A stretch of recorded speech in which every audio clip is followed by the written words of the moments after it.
Hey, good morning. So, how to stop procrastinating?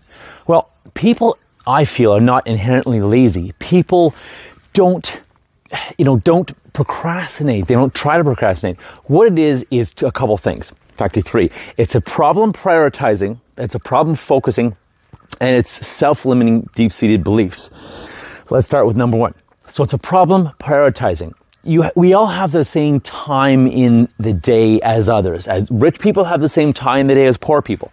People that will get lots of stuff done in a day have the exact same time during the day, 24 hours to be specific, 365 days a year.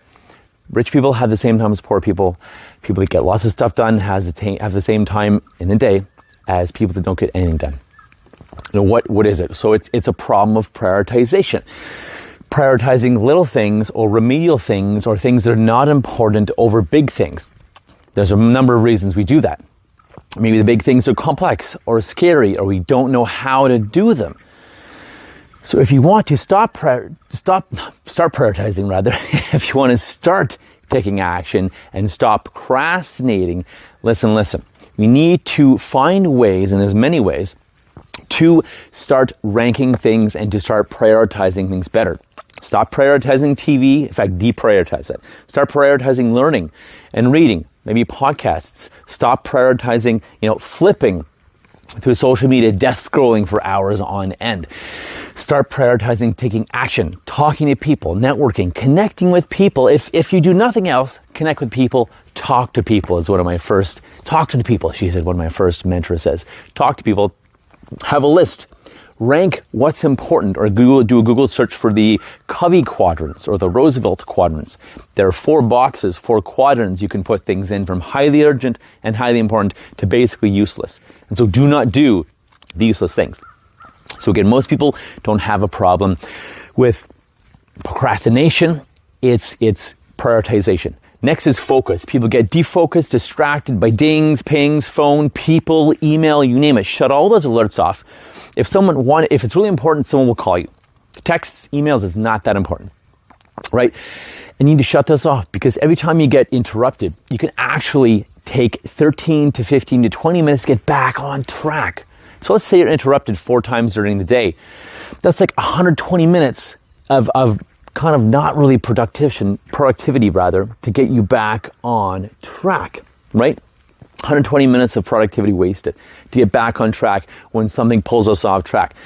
Have boundaries with people. It's okay to tell people no. It's okay to tell people later. It's okay to close that door and say, I'm not available right now. It's okay to have time blocked just for you, for thinking, for reflecting, for planning, because you're just running around like a hamster on a wheel if you're not spending time in thinking, planning, and analyzing, reflecting.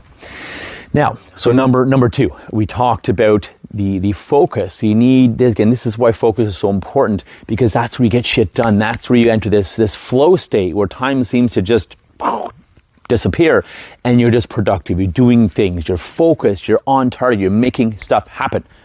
You want more and more and more of that. Now, number 3 is these self-limiting beliefs. Now, we get these from past programming, from life, from parents, from people, from failures, from things that doesn't work out in our life. And we thought, oh, I'm so bad at blank, or oh, I can't do blank, or I'll never have blank. Right? These self-limiting beliefs that are very, very strong, very, very deep-seated. And this is something that I can help with, by the way. Help you find and help you remove these deep-seated limiting beliefs, because these self-limiting beliefs will keep you stuck. If 95% of your subconscious mind, our brains are 5% conscious, 95% subconscious. Yes, we do use all of our brain. It's just 5% consciously, like you and me talking now. And it's 95% subconscious or unconscious behaviors, automatic actions. We're basically on autopilot most of our day. Anyways, getting back to the point here. Subconscious limiting beliefs. If 95% of your brain thinks you can't do something, thinks something will not work, thinks something is going to fail, you're going to lose time, money, and energy, even though it's going to rule, it's going to conquer that 5% that's conscious. I want to do this. I want to talk to the person or ask that person for business or pitch this person. I want to take action and do this and that. Ask that person out. If only 5% of your brain thinks it's possible and you want to do that, and 95% of your brain thinks it's not going to work and thinks it's going to fail, well, guess what? You're going to be limited. So we need to undo and deprogram that stuff that's in there from life, culture, religion, society, parents, grandparents, teachers, other authority figures, and big failures in our life when we decided that I can't do this, or I'm not good at that, or I'm not smart enough, I'm not good enough, I'm not worth it. That kind of stuff. It's those things we say to ourselves. People feeling that they're not lovable, or they're powerless, or they can't do something. Often it's a sense of unlovableness or unworthiness. So that's number 3. Is these deep-seated subconscious beliefs. Now, to help hear this yourself, or at least help make a dent in it, you can create a belief table.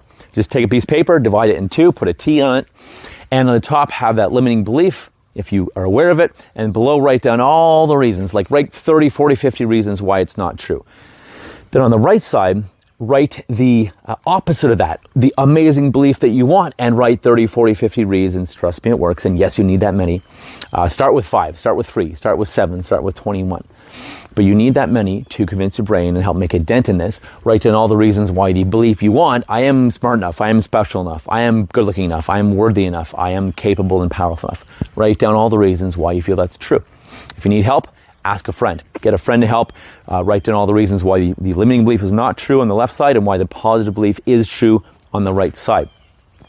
So that's how to do a belief table. Again, if you want to do some really kick-ass stuff and nuke these self-limiting beliefs, the traumas and negative emotions, fear of failure, that kind of thing, talk to me. Come and work with me. That is what I love helping business people do, and create amazing business people, amazing leaders by nuking this stuff, helping you reprioritize, helping you take the right actions subconsciously. Changing the subconscious, rewiring the brain so you can take the right actions automatically, subconsciously, and do the right things automatically. Help you focus more, help you have laser focus, and teach you how to learn better, faster, easier, how to focus better, faster, easier, and how to be in a great mental and emotional state, literally whenever you want, on command. And of course, number 3, deprogramming and reprogramming this amazing machine to work for you versus work against you, and to believe that you could do it versus believing you can't. Because again, that 95% of your subconscious mind, if it doesn't think you can do it, or if it doesn't think you can be worthy, no matter what you tell yourself and how many affirmations you tell yourself, it will, 95% is going to win over 5%. It is just true. So again, look at reprioritizing, look at refocusing, look at the self-limiting beliefs and what is there, what are my beliefs, and check in with that. That is the 3 keys, how to stop self-sabotaging, how to stop procrastinating. And if you want a bonus at the end here, one more thing that causes us to procrastinate, it's overthinking. So if your brain is going off on a wild goose chase and thinking about all the reasons why something won't work versus all the reasons it can, or even the one reason why it can. Ignore 50 reasons, 1,000 reasons why it won't work. If there's one reason why it can work, focus on that. And if your brain, again, is going off on a tangent, or your little gremlin on your shoulder saying, that won't work, or the devil on your back is like, you're not good enough for this, won't work, or this is that, blah, blah, blah, blah. It's probably going to fail. Stop the catastrophizing by saying to that voice in your head, stop it. You can say shut up if you want. I prefer stop it because I don't like telling my brain to shut up. It's like stop it, or stop it now, and stop that overthinking. And then repeat some sort of affirmation or positive statement. I am blank. I am taking action. I am affording it. I am finding the time. I am finding the money.